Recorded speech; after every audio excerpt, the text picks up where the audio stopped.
When I get the automatic assumption because I'm a shooter that I'm supposed to be really good, it kind of pisses me off because it's like, am I underachieving right now? Like, what is going on? Am I not leading to your expectations? JR, this will trip you out. I don't know if you've had this on the golf course. You were never trigger shy on a basketball court. I never had an issue of like catching the basketball and hesitating. It was just like second nature to shoot a basketball.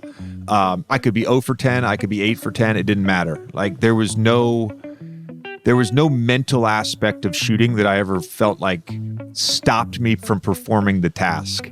And on a golf course, on like certain days, I mean, it's happened a handful of times. I'm like, you know, whether it's a chip shot, a putt, sometimes you put an iron in my hand and I'm like, I don't know how to start my backswing. Like, what is this mental fuckery that is happening right now? It's the mental side of golf, and I think it's because it's so static. Whereas, basketball is such a dynamic thing; it's free flowing. It happens very organically. And golf, you're just sitting there standing over a ball, and you're like, the mind has to actually start this backswing. It's so gun shy. It's crazy.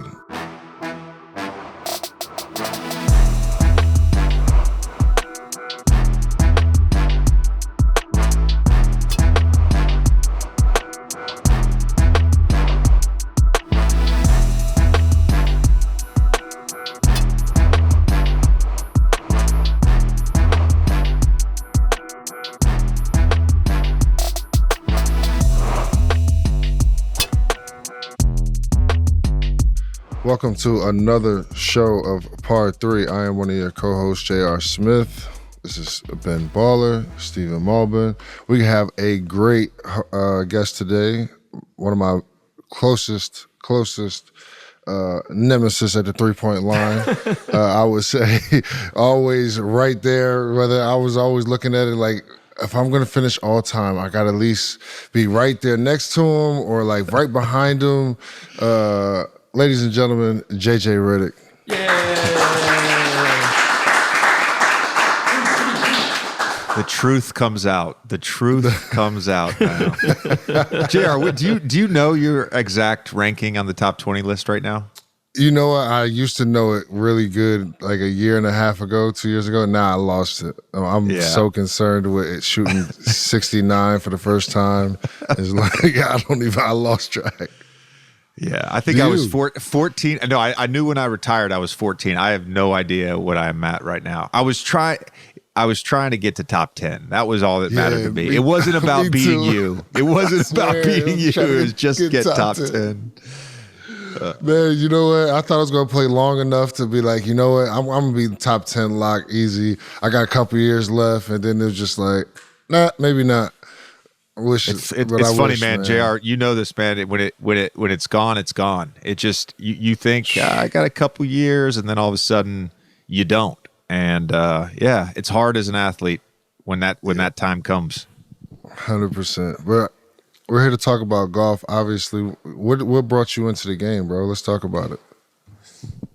Yeah, I got first introduced to it by actually my little brother many years ago. He had some health issues when he was in college and came and lived with me for about a year and a half. We lived in Keens Point in Windermere. So this is when I was in Orlando. And there was a golf course, and we kind of puttered around here and there. Then I didn't play for a long time. I moved to Austin in 2013, played a little bit for a couple summers, and then I started having kids. So I literally went like 5 or 6 years without playing at all. And then the bubble was really when I got back into it.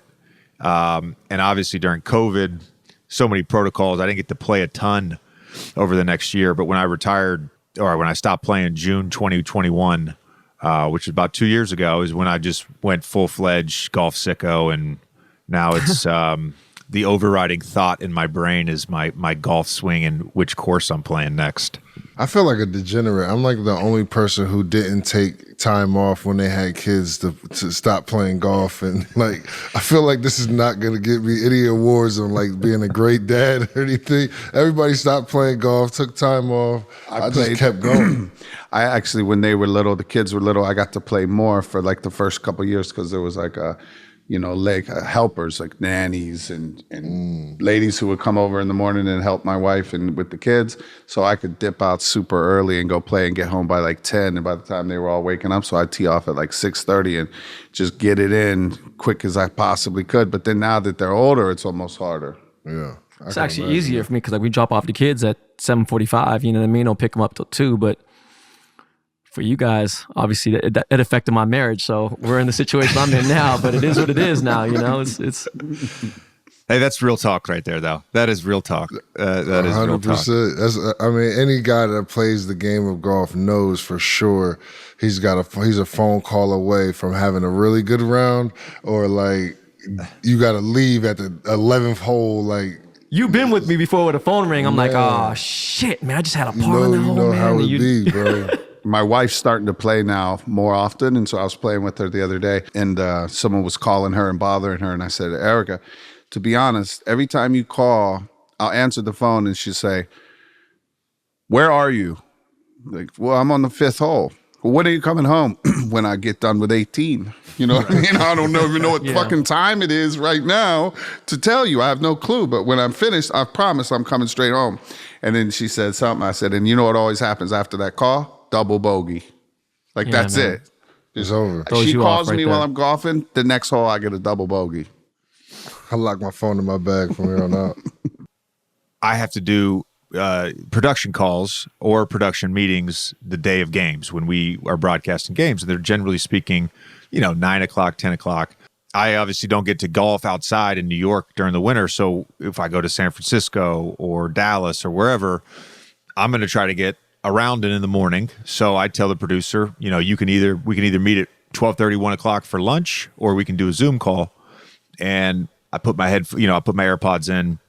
I get on the call while I'm on the course. It usually only takes, 2 or 3 rounds. So I've not broken 80 yet. My best round, I've shot 83 a number of times, but that's my best round. So I'm at Cal Club in January, and I shoot a 38 on the front 9. And I'm sitting in the middle of the fucking 10th fairway with the 7-iron in my hands. And it's time to get on my production call. I put my AirPods in. And I shank one right. I then go double, and there goes my chance of breaking 80. Oh. And 4 of those doubles were on the call. And it just like, it wasn't even a bad call. It's just like that. It just, my mojo was good.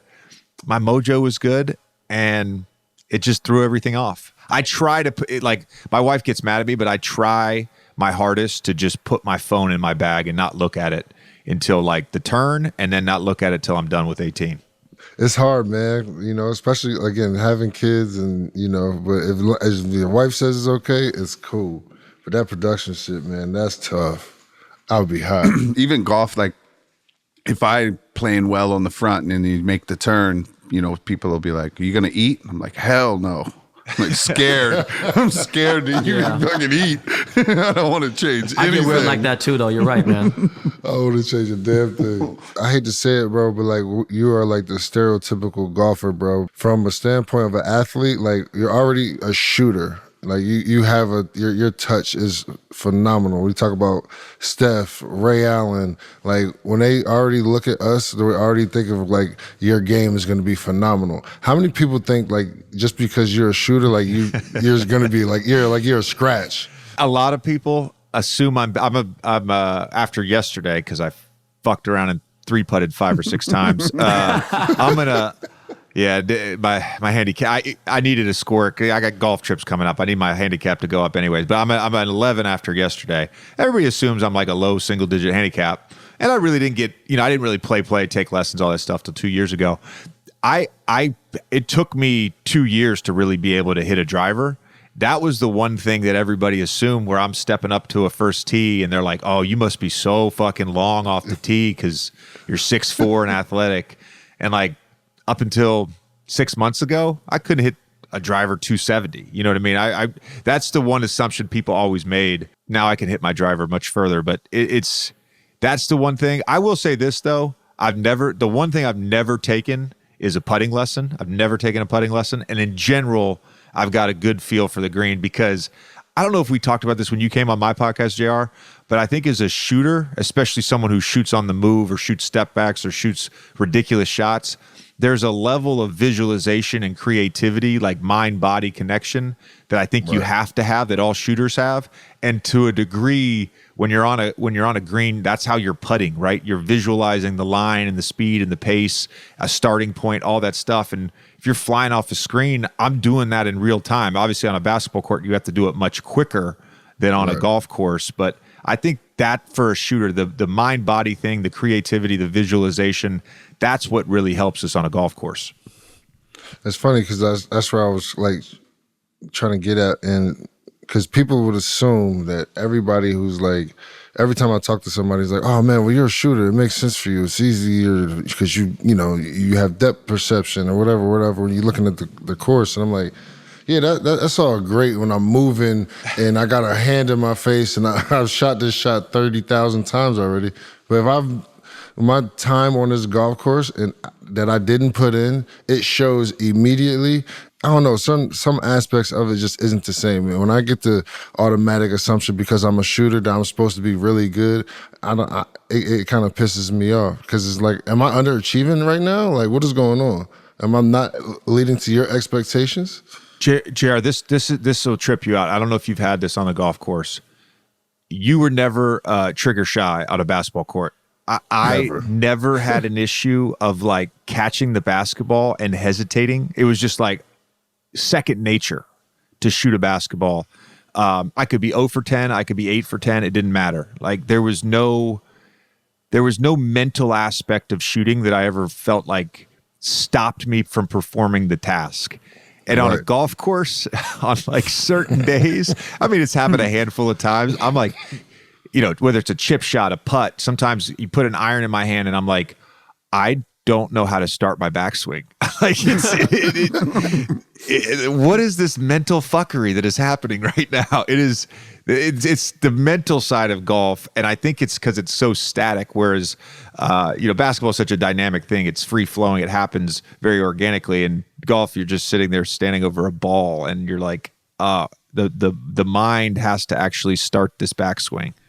So gun shy. It's crazy. Yeah. It's super crazy. I mean, JJ, let me ask you a question. So you've played, playoff basketball, obviously on a performance level, high anxiety, all that.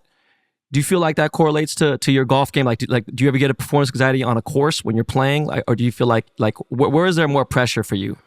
Oh, I mean, there's no consequences to sucking at golf. That's where I will say, like, you're getting ready for Game 7 of a playoff game. Like the performance anxiety on that is much higher. I will say this: the performance anxiety is there.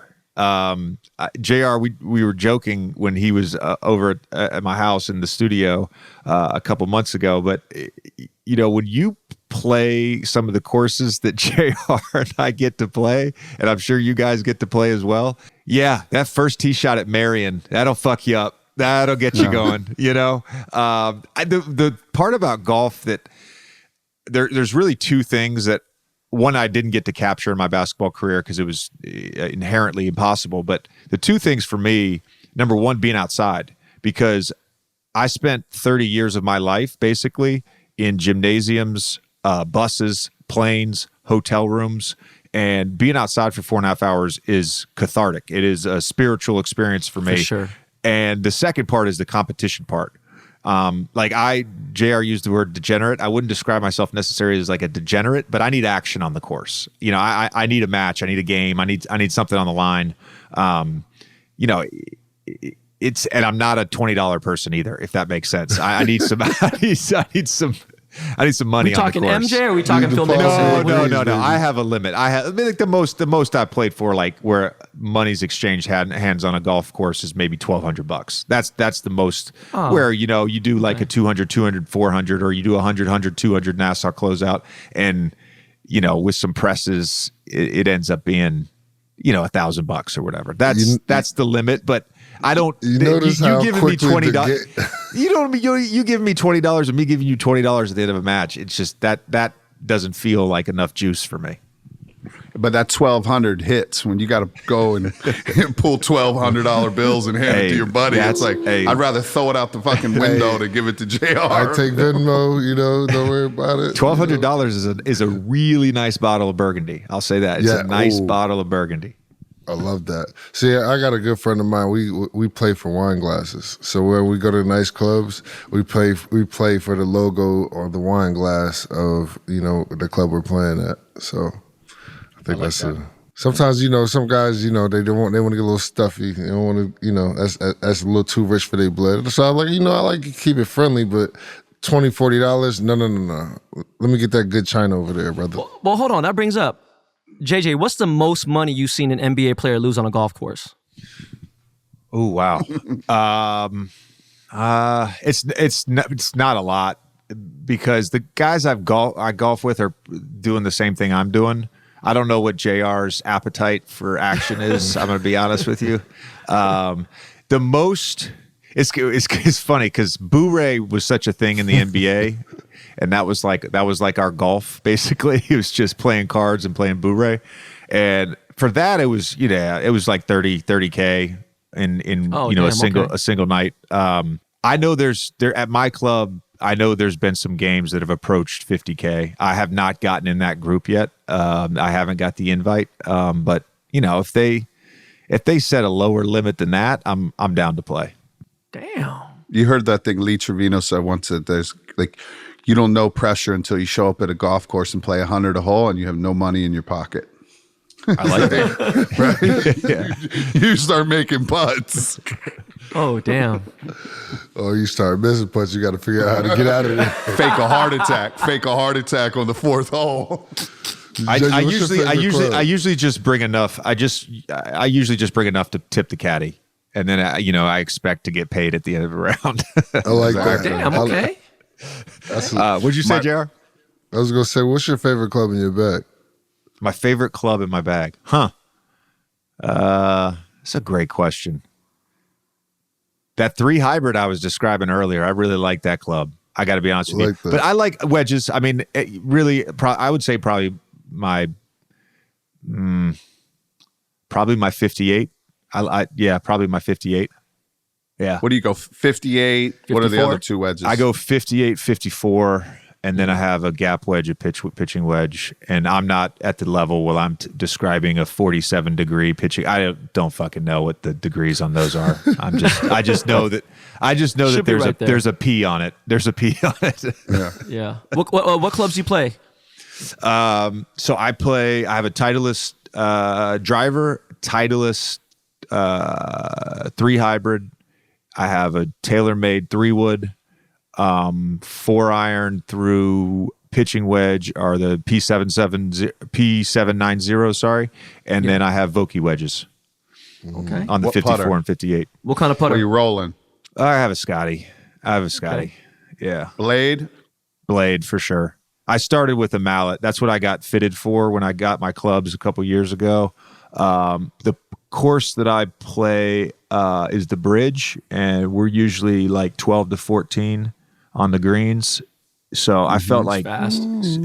Speed control, pace control. I felt like a Blade gave me a little bit better 100%. with that. You play a Circle T? A Circle T. Does your Scotty putter is a Circle T or is it a standard Scotty? Man, I don't know all that shit, man. I went to the pro shop and I was like,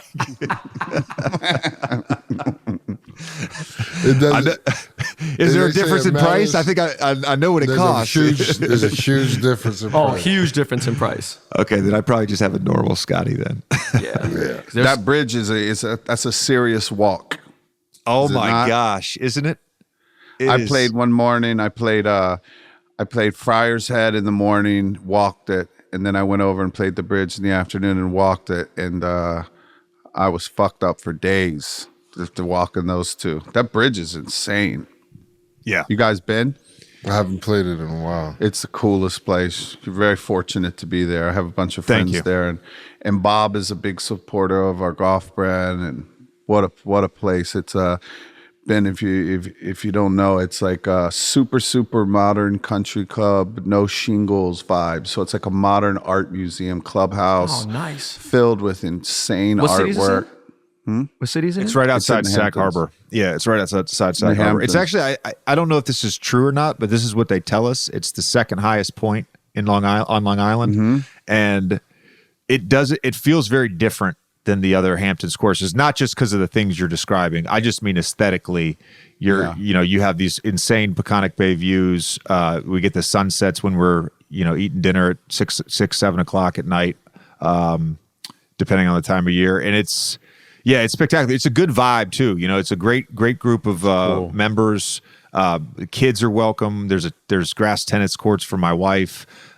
She told me at the end of last summer, she was like, when we joined here, I thought this was like going to be your thing and it was going to be your happy place, and it's my happy place too. So yeah, it's a good thing. And Bob has been great. Wait a second. He runs the place, but he's been great. This is the course that's like right across the street from Shinnecock? No. It's in a different area than that, but it's even like design wise, like they have the best view of the golf course or whatever is in the locker room by the spa. So like that's where you should enjoy the best view. Crazy restaurant, crazy artwork, but the golf course is hard, dude. Oh, Yeah. man. It's really difficult. JJ, why don't you invite us out there, man? Well, you guys now have an open invite. I already gave JR his open invite. You guys are come out. I would love to tee it up with you guys. It'd be so fun.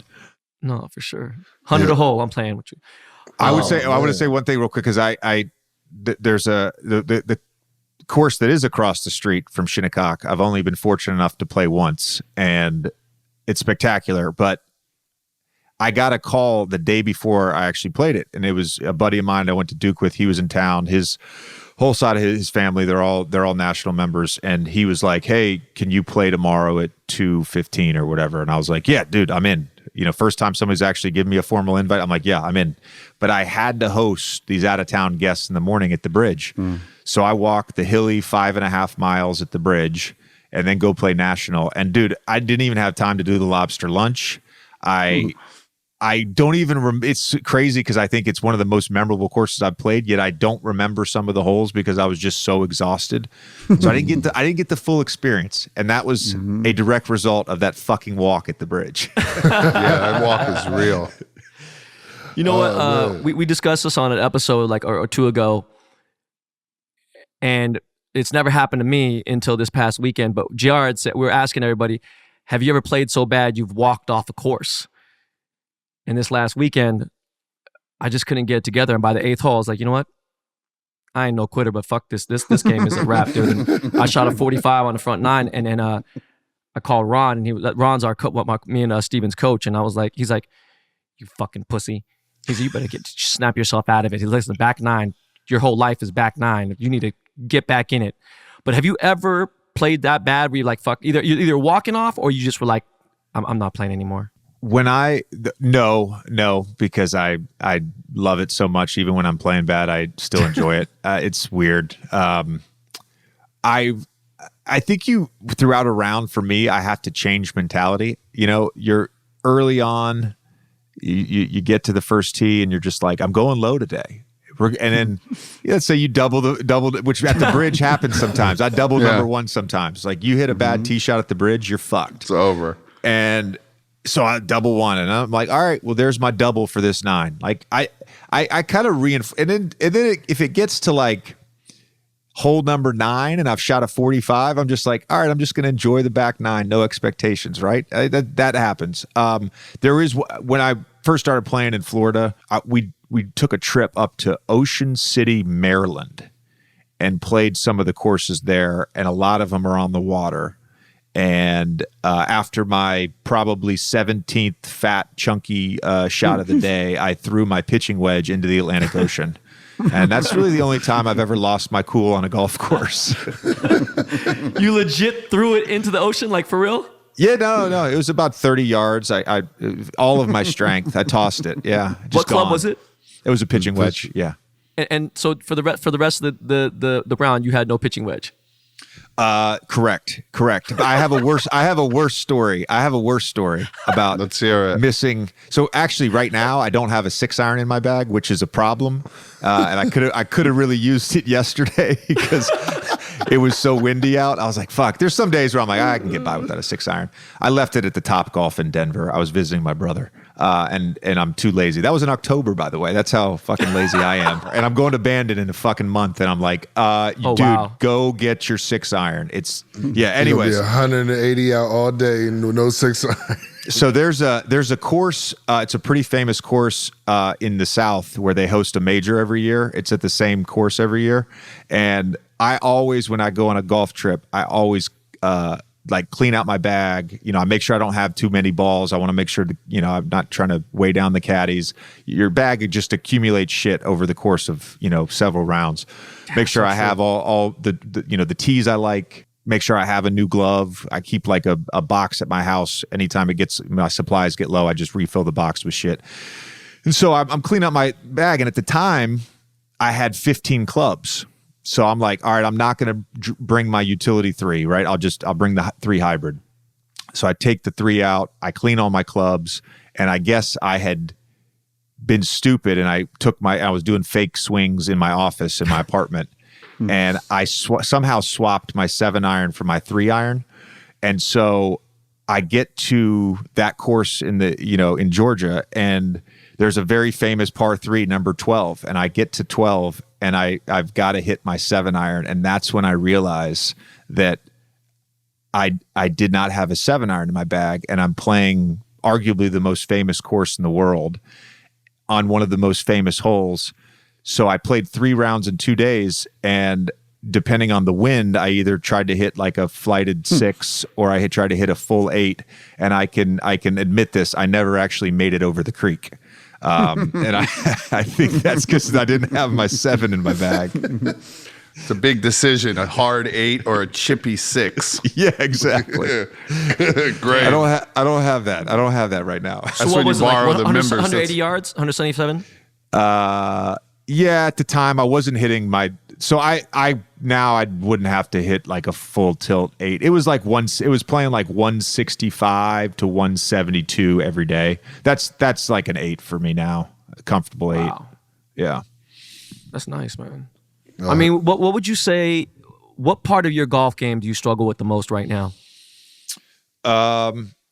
Right now, based on just, playing intermittently this spring, Yeah, it's all short game right now. I felt like my short game had really improved last summer and fall, and I remember I played Cal Club early in the NBA season when I was out there in November, and I remember feeling like, oh, my short game is as good as it's been, and then the winter happened, and so that's the part of my game where I'm losing 4 or 5 strokes just based on that right now. Pretty much every time I go out. Are we talking like 120 yards in, or are you talking about like 80 yards in? No, I'm talking about like 50 yards in. Chippies around the green. Flop shots, chips around the green, greenside bunkers, that sort of thing. Just not sharp at all right now. They asked Tom Watson in an interview ages ago, they said, Mr. Watson, what do you do when you have a 45-yard shot? And he paused. He said, I fire my caddy. It's like, oh, that's what I do. I fire the caddy. I played a course in New Jersey recently, and I played with a buddy, my longtime trainer, this guy John Madonia. He's like he's a 2, really good golfer, and we went out without a caddy, and I'd only played the course once, and he's just telling me on every fucking hole, just hit driver, bro. Just hit driver. Just let it rip. And that day I had fucking so many 60 to 40 yard second shots. And I'm like, you're a fucking asshole. This is the one part. Dude, I just want 120 yards. Just tell me to hit the hybrid off the tee, you dick. Yeah. I'd rather hit a full 9-iron than a half wedge. Usually after the 3rd, 4th hole, the caddy should know that too. You know what I mean? He was my caddy. That's the problem. He was a fucking terrible one at that. Give me some give me some 4 or 5 courses that you want to play, dream courses. Yeah, great question. So I would say it's been this since 2 years ago. I'm a nerd, man. I'm a geek when it comes to this shit. So like I got really into like golf course architecture, golden age architects. And then I discovered that 2021 season when we were essentially in the bubble, but we weren't. We weren't allowed to leave our hotels on the road. We weren't allowed to leave our apartments at home. This is up until we all got vaccinated. I was living alone in New Orleans, and so I couldn't go play, right? So I was literally just watching golf videos on YouTube, and I found out that Golf Digest does the every hole at thing. They have every hole at Pebble, every hole at Southern Hills, whatever. So for me, it's Sand Hills, and I've become obsessed with going to Sand Hills. That's like my bucket list course right now. And then the other one that I'm hoping happens this year is Fishers, which is a quick seaplane from Sag Harbor, but I just got to get the invite. You know what I mean? Me 100%. too. I need that one too. That's a tricky one. Yeah, that is a tricky one. Have you played Friar's Head? Yes, I have. Cool, right? Yes. I mean, I don't know that there's outside of Sand Hills and obviously both Core and Crenshaw, but I don't know that there's really a comparable in terms of modern courses. Like Friars is the best that I've played. I've also played Old Sandwich, which they did as well. That was a real treat to play there. But Friars is, I mean, I love Shinny. I love National's awesome. I love Maidstone. The bridge is great. Sabonic's great. I think Friars might be the most enjoyable of the courses out east, to be honest with you. Yeah, that's my favorite out there. Well, what's your favorite course in Los Angeles that you played? In LA. what? Los Angeles. Where's your favorite course you played in LA? So I played Riv once, and it was 10 years ago, and I sucked. And I don't, other than the hole with 2 fairways and number 1, I don't really remember much of it. I played Bel Air a bunch. Bel Air is charming and quirky, and I really enjoyed Bel Air. But I got to play LACC in August, and I mean that's as good as it gets. That place is sick. Have you played Lakeside or Hillcrest at all? I haven't. I heard great things about both places, though. Yeah, no, it's amazing. But by the way, I played Riv for the first time last weekend, and I shot a 97, and I was wanting to throw up. But what do you say? You made a 13? You made a 13 on 10? Yeah, 13. And the crazy part is, I had just shot an 81 the round before that, and I didn't want to write the 13. I was like, "Can you even write 13 on here?" And Ron, talking about, I'm not gonna lie, bro. You're not gonna shoot a 13 with me, bro. We're gonna pick that shit up. Let's go. You got a pocket? Picking that shit up, we go to 11 for sure. Like, bro, after a triple, like, come on, fam. Like, I think they did that to mess with me too, though. But it was like I had a 7 on hole 1, and I'm sorry, I had 8, and I was like, bro, like, this how we're starting today? And he messed up my name on the tee box. He's like, Ben Ball.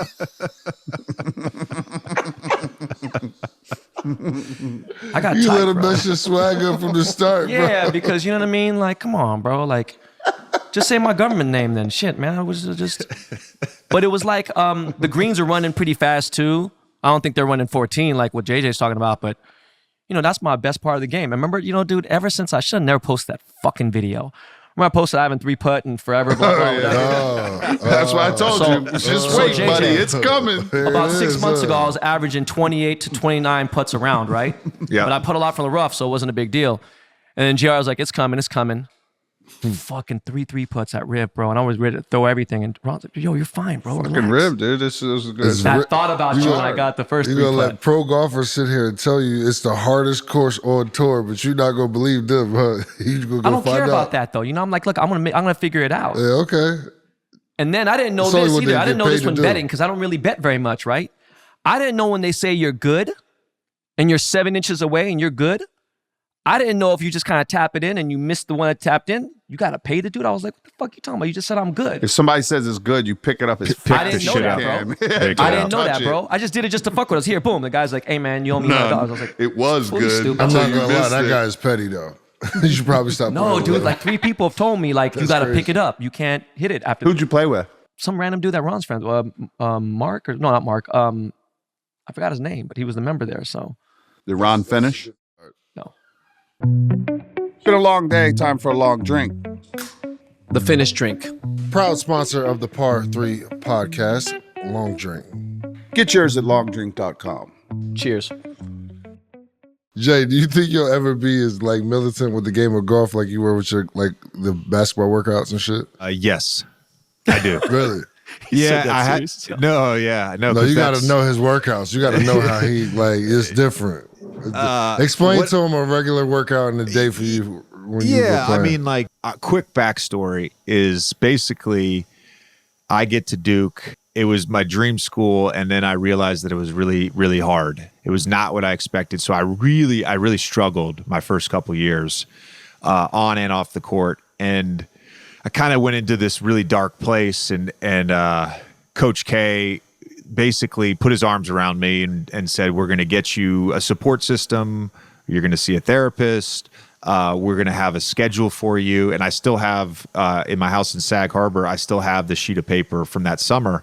This is between my sophomore and junior year. I lost like 30 pounds. I got in insane shape. I won every conditioning contest. My day was like to the hour, right? And so I did that the rest of my career. And so when I was a pro, you know, my off season, I didn't take time off. I just kind of like, if we lost on Thursday, the next Monday, my shit would start. And I would, during that break, I would plan out every single workout, where I would be, when I would work out, what I would be working on for the rest of the summer. And so I would go Monday through Friday, 2 to 3 workouts a day. Saturdays were off. And then Sundays, I made exactly 342 shots. It just ended up being that number, but it became this like sacred ritual to do that every Sunday.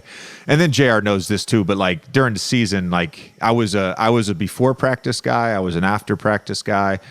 You know, if we didn't have shoot around, I was still coming in to get my normal game day routine in. Like I was really obsessed with it. And what I realized over the last 2 years is like, for me to get to where I want to be as a golfer, that's the only way I can get there, is I need to be able to, for let's call it a year or two, grind incessantly.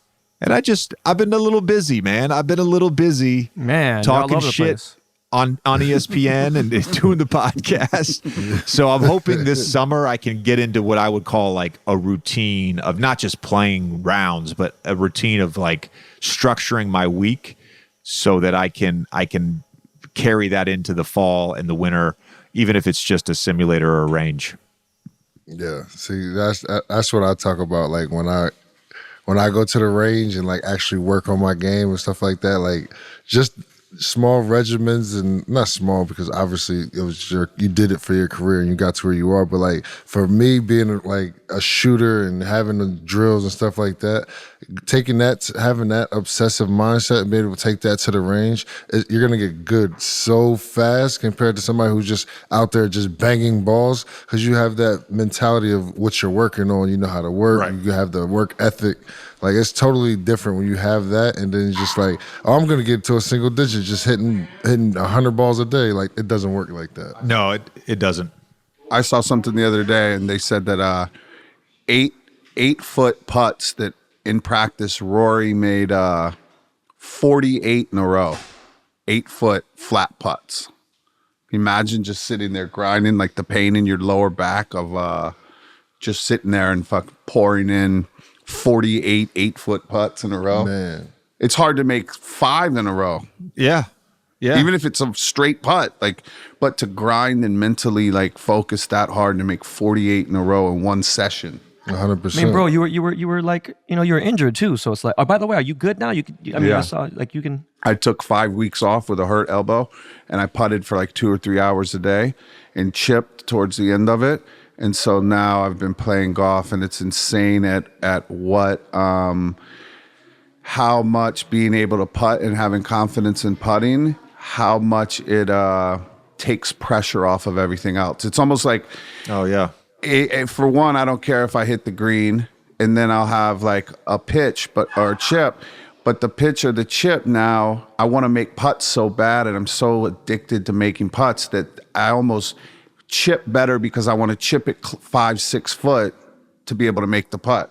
But if I chip it and I have a 35-foot putt, it's like I can't expect to make the 35-foot putt. But a 10-footer, so now I'm like chipping better, hitting the ball better, and all of that's happening just because I know I can make longer putts. Basically. I got a question for you guys, because JR brought up the routine thing. What's the first club, if you have 30 minutes before a round, what's the first club each of you takes out of your bag if you're you're hitting balls before the round? I mean, for me, I start with the pitching wedge, and then I you know, if I have some time after warming up a little bit, my putter, because that's my best skill in golf is my putting. I start with a 60-degree wedge, and I basically make sure that the first like 10 shots I use 0 arms, and I use my body as much as possible on those little short half wedges, because if for me, and I guess anyone, if you activate your arms first, that whole day you're gonna like activate your arms first. So I just basically try to hit little baby pitches with my legs. It's like keeping my arms on my body as much as possible, and then I'll build all the way up to the driver and then tee off. Yeah, Love for me, that. it's my 60. I try to find the tempo, try to find what my bottom is with my club in the same spot, in the same position, and just try to mimic that tempo for like the first 5 or 6 shots. Then I'll try to shape little chips and hit little cut chips and stuff like that, and then I'll move throughout the bag after that. What about you? Well, based on what I've said about my golf game and based on what Ben has said about his golf game, it's very clear what Ben and I should be doing, you know, because I do a pitching wedge as well. Hey man, JJ, I'm really new. You know, I'm May 2nd was my 1-year anniversary of playing rounds. That's amazing. I'm real new, but I was able to really kind of shave. Oh, it can 20 happen. something. That's amazing. Yeah, it can happen fast. I like a pitching wedge because it's like to me, it's like the easiest club to do just 3/4 swings. Outside of the, you know, I don't have a 60, I have a 58. Outside of like a 58 or a 54, and then it's like I don't need to switch clubs to then get into full swings. So I go pitching wedge, 7 or 8 iron. I hit a couple with my hybrid, probably 8 to 10 drives, and then I'll go back, and that's when I do. That's interesting because I do it in reverse. That's when I do like a 58 or a 54 in my hand and work on those 40 to 60 yard shots. I'm doing it wrong. I just realized this. This is so hopeful. Look, man, when I broke the times I broke 80, I had the pitching wedge, went to the 8, 7, then went to, you know, a 4 hybrid, and then hit a couple 3-woods, didn't really hit the driver very much, and then I went back to a 56 and a 60, and then I just wanted to feel the greens and feel what they felt like and putted a little bit. I'm not out there all day. I'm just trying to basically get warm up. That's it. You know, it's funny. I came up with this, and like I literally I watch Tiger videos and all these different guys, YouTube stuff, and I was just sitting here thinking, like, if Tiger Woods puts out his pre-shot routines and what he works on prior to like rounds, why don't we just do that? I mean, it seems pretty good. It seems like it worked out for him. You see, he's not taking any why don't we digits. just don't do that? Why don't we just try that? Yeah, true. I watched at the Masters. I've been to the Masters multiple times, but the first time I went, I watched them just all their warm-ups and everything. I was obsessed with watching it. So I saw Phil Mickelson come up, and I was like, fuck, it's priceless to watch Phil warm up putting, you know? And so what he did was he took like 3 balls and he put it like maybe like 3 yards on the fairway or the fringe. And then he would putt the first 3 putts, the longest putt on the green, but he would putt it through the fairway, onto the green, all the way across the green. And he would do that each day, 3 of those really, really long putts. And then he'd go in close and start doing short putts or 6-foot putts or 8-foot putts. But he was putting these long ass putts just to feel like the stickiness of the fairway, how it releases on the green, and then how fast it rolls, and being able to watch it roll all the way across the green. But I just always remember that like he does that every time. When I played the Farmers Pro-Am, and when I got there, all the pros were warming up. And that was probably the most discouraging thing I could have ever witnessed in my life. And Xander was hitting, and I remember I realized nobody's hitting anything but like 7 and 8 irons. No one's hitting no drivers, no hybrids. And I was like, just the samurai sword sound, like whoosh, whoosh, whoosh. I was like, and then the guy's like, hey man, you want to go? Colin's like, hey Ben, why don't you get some shots in? And I had my pitching wedge. I was like, bro, I'm not hitting after you guys. You're fucking crazy, bro. This is embarrassing, you know? Like, it was really like, that put me in a different place. But I'm shocked at pro-ams they don't have a dedicated time for the celebrities to hit balls next to each other, and then the pros get a dedicated time. Because I'm with you, man. Fuck that, Colin. I'm not hitting balls next to you. Fuck that. Well, the worst part about it was on that one, that was actually one of the best rounds I ever played. I got paired up with Rom, and we won. But even on hole 1 there, this is on television, man. They messed my name. They call me Ben Baylor. And I was like, damn, you messed my name up again, bro. Ben Bailey's. And the funny thing was, ready for this? The ball went 190 yards, and it went probably 190 yards in the air, and then it went, but it was on the center of the fairway. It just didn't go very far. And Rom's like, shake it off, bro. Don't worry about it. Let's get this. And then you looked at him and said, no, that's a full drive. You know what? We're just going to use yours. Don't worry about it. You know what, JJ, this is something we've never asked not one guest on here. And I just thought about it right now when you're talking about just the game and everything, right? If there was one club in your entire bag where you could just be like, all right, I got a gift from God. That one club is going to be, I'm going to hit it just as good as anyone else can hit it on the tour. What club would you choose? Oh, driver, for sure. Driver, no doubt. I mean, number one, it's as Mike Sweeney, the guy who teaches me at the bridge, once said to me, because I didn't play a driver up until the fall because I just didn't trust it. He's like, that is so discouraging. It's the funnest club in the bag to hit. It's a full just fucking let it rip, right? Yeah. And so Shane Batty is a friend of mine, and he was at my house last summer, and we were talking about golf, and he was like, he was like, for a long time, I was, oscillating between like a 10 and a 14. I said, well, what's the biggest like change in you getting down to a 5-6 range? And he's like, I learned how to hit a driver well, because there's a big difference. And like, I had this yesterday, windy day, but like there's a big difference if you're hitting into the wind and you nut one, having a fucking 7 or 8 in my hand versus a 5 in my hand. That's a big difference. And with the way the pros, their length off the tee, oh, yeah. All of a sudden, every par 5, you have a chance to reach in 2. Every single one. Yeah, I'd like that. I'd like that a lot. This is just something I thought of. I was like, yo, man, you could choose one club, right? Gerald, what would it be? Like, you choose one club and you're as good as the top 5 pros in the tour on that, just with that club. Like, what would you choose? For me, probably my 54. I'd take the putter. Me too, man. Yeah. If I could putt like Jordan Spieth did in his heyday. Remember that? If I could hit a wedge like Tiger, bro. Oh, true. But even Tiger, I read something the other day. They said that from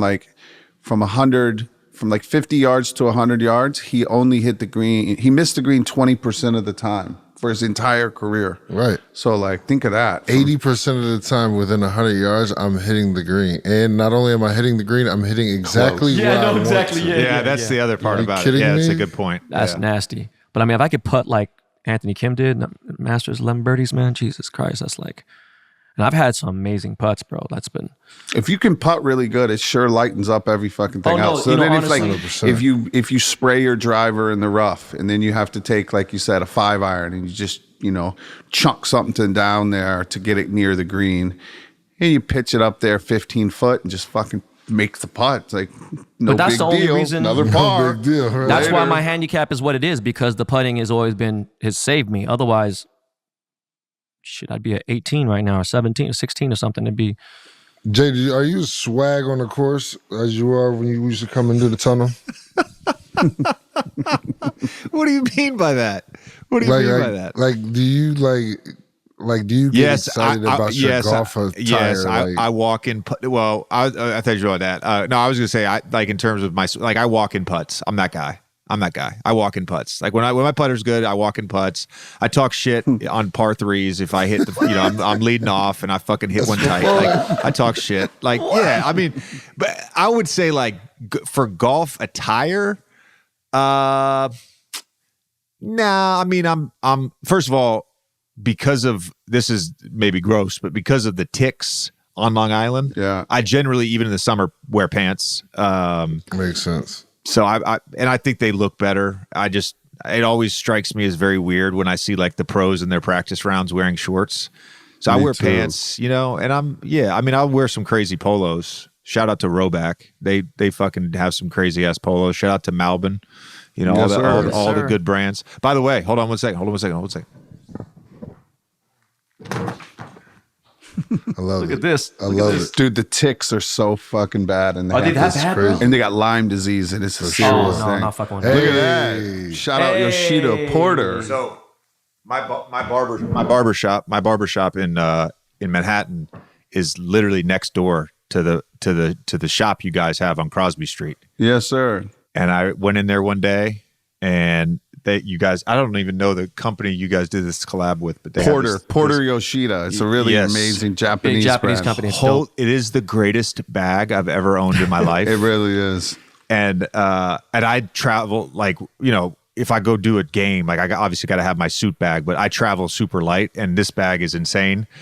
And I've got it packed. I packed on Monday for my golf trip tomorrow. So, you're the best. It's the greatest, bro. man. Thank you. It's the greatest. Thank you. Everybody out there on my Instagram, when they post it, they're like, how the hell can you sell a backpack for $500? It's like, that's why, everyone. You just heard the man say it. I know. Five Honda. Bro, it is the best bag. Like, for that size, compartmentalized, all the stuff. Like, it keeps me organized. It's great. No, and bro, the only reason I shouted out Roback is because, you know, we have a relationship with them on the podcast. I'm not trying to like that. No, I love those them. guys. I love it's all everybody. Me too. But that Yoshida Porter, they've been doing it for like 80 years, and they're handmade in Japan. And Porter's no joke, bro. it's I have bags that I bought like 20 something years ago in Soho in New York that I still use. Like their bag, you'll have that bag for all until the end of time. Both of my kids use them as their school backpacks, a green one and a black one. So very happy you have that, sir. That's swagged out for a school backpack. Exactly. Took mine. Jay, have you played golf overseas? No, I haven't. Oh man, I'm hoping my wife doesn't listen to this podcast. She doesn't normally listen to any podcasts I go on, but I'm supposed to go to England with Spencer Hawes, Iggy. I think Evan Turner's coming on that trip, and some other dudes from Seattle. Supposed to go. We're going to do Sunningdale, both courses, Royal St. George, and another one. Beautiful. I haven't told my wife yet that I'm taking this trip, so it's. JJ, let me tell you, man, from a man who's going through a divorce, man, and the golf was like a big part of it. No, I'm messing with you. Hey, you definitely got to check out golf in Korea and golf in Japan. It's a different level. Japan is my favorite place I've ever been, and it was when I was not golfing, but I've heard there's some incredible courses over there, and it's a trip that I want to spend some time there. I did like a week there. It's funny, you talk about packing light. I literally went to Japan for a week, and I dined at 2 Michelin-starred restaurants that required jackets, and I did the whole trip with the backpack. Like I love packing light, but that's a place I want to go back to, spend 2-3 weeks, play some golf, explore some different cities. We only went to Tokyo, and what's the other one that's Osaka? right down there? No, Kyoto. We went to Kyoto. Oh, Kyoto? Yeah. I mean, bro, the range, 300 stalls, TrackMans, retractable tee sizes coming in and out of the floor, target practice, just escalators to the tee box. It's just a different level of and everything's so clean. And again, of course, the food. I mean, I go to Japan, 2-3 times a year. It's the best, man. Here's a question I have for you. If you leave your 6-iron at one of these ranges and then you call, do they have it? Do they have like a lost and found? In Japan? Yeah. I'd imagine in Japan ready for you'll this? get it. You get it back. Yeah, not in the U.S. Not in the U.S. Listen, No. Not at Topgolf. No. right Not before Top Golf. COVID, I'm at It's going to Isetan be a Roger Dunn. in downtown Tokyo, right? It is a huge department store. It's like Barney's, but better, right? It's like Barney's and Whole Foods mixed in one, and like a really nice liquor store. So I'm at Isetan, and I'm in the shoe section, and $1,600 in U.S. cash falls out of my pocket. No idea how. This is how Japan is. 2 days later, it was brought back to my hotel. Wow. Like, Japan doesn't play. They're serious over there. It's like you don't have theft. Like, it's just a different level of, if you That's lose a amazing. club, they're bringing it Damn back to straight you. doing that over here, champ. They don't play like that. I was so shocked by the lack of noise in a city of 30 million people. You go middle of the day into one of the entertainment districts or one of the business districts, and it's just like people everywhere. And there's cars and there's like traffic, I guess. No, for but sure. nobody jumps out in the middle of the lane. Nobody's honking their horns. Everybody's just very respectful.